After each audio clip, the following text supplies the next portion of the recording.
Bonjour et bienvenue sur Pourquoi Padré. Aujourd'hui, une question d'Anne-Claire qui a 15 ans.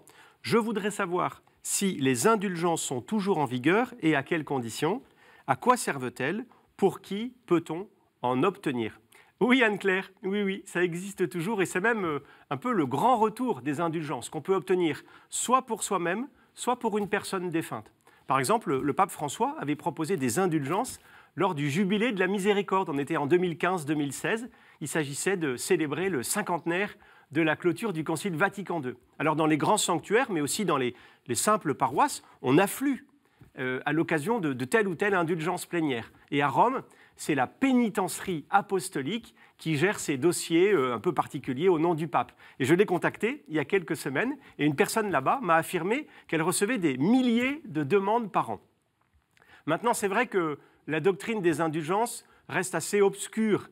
Et puis, l'histoire de l'Église a même connu des abus allant jusqu'à la simonie, c'est-à-dire, et c'est scandaleux d'ailleurs, qu'on a vendu des indulgences. Alors, de quoi s'agit-il? Eh bien, l'indulgence remet la peine temporelle qu'a causé le péché. Parce que le péché, c'est deux choses à la fois, une offense à Dieu et puis un désordre. Alors, l'offense à Dieu est pardonnée par le regret et puis le sacrement de réconciliation, la confession.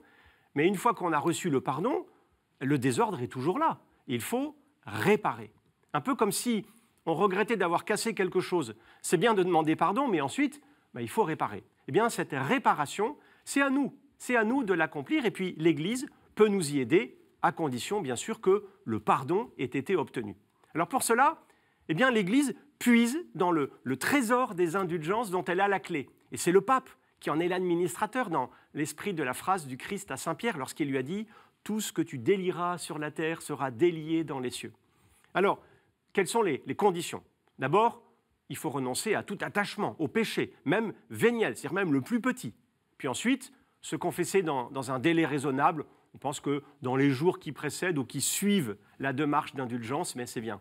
Puis ensuite, il faut recevoir également l'Eucharistie, prier aux intentions du pape, par exemple réciter le credo, un Notre Père, un Je vous salue Marie. Et puis enfin, il faut évidemment faire la démarche de l'indulgence. Par exemple, se rendre dans le lieu qui bénéficie de l'indulgence, réciter la prière prévue ou alors effectuer la démarche proposée. Lors du jubilé de la miséricorde du pape François, dont j'ai parlé à l'instant, il fallait par exemple franchir l'une des portes saintes. Voilà Anne-Claire, vous savez tout. L'indulgence, c'est vraiment une bonne nouvelle. Le Seigneur est capable de tout reprendre en nous. Il peut, par une indulgence totale, plénière, comme on dit, nous recréer, nous renouveler notre cœur pour poursuivre notre pèlerinage vers le ciel.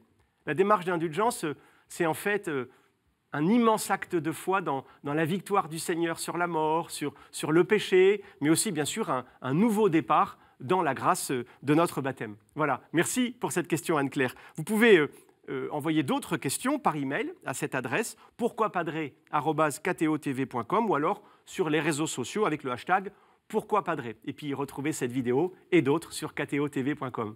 À bientôt.